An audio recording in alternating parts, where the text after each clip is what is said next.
Əuzu billahi mineşşeytanirracim. Bismillahirrahmanirrahim. Bir daha salamlayırıq sizə əziz dostlar. Ramazan ayı boyunca 3 müştehidin Ayətullah Sistani və Ayətullah Məkarim və Ayətullah Xamni ağalarının rəyləri əsasında bəzi məsələləri siz əzizlərin diqqətinə çatdırırıq. Bu məsələlərdən də biri fitrə zəkatı haqqındadır. Fitrə zəkatında alimlərimiz buyururlar, əgər bir şəxsə fitrə zəkatı vacib olmuşdursa, bundan qabaqki dediyimiz məsələlərə uyğun olaraq, əgər bir şəxs fitrə zəkatı vermək ona vacibdirsə, həm öz əvəzinə, həm də o kəslər ki, onun öhdəliyindədir, onun kəfalətindədir, o şəxslərin əvəzinə fitrə zəkatını çıxaracaqdır. Yenə də deyirik, fitrə zəkatı, yəni bir şəxsə görə 3 kiloqram qida məhsulu nəzərdə tutulur.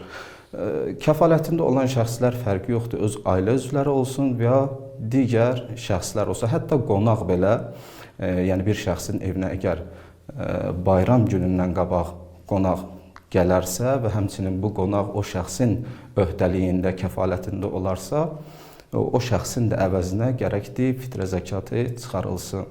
Əlbəttə, diqqət olunması məsələ də burada bundan ibarətdir ki, əgər bir şəxsin evində qonaq olarsa, fəqət iftar süfrəsində qonağı sayılarsa, yəni gəlib, məsələn, iftar edib bayram gecəsi qayıdarsa, bu şəxs, alimlərimiz buyururlar, yəni fitrə verən şəxsin öhdəliyində sayılmır. Gərəkdir ki, onun öhdəliyində sayılmaqdan ötürü bir və ya bir neçə gün o şəxsin yanında qala və o şəxsin öhdəliyində ola.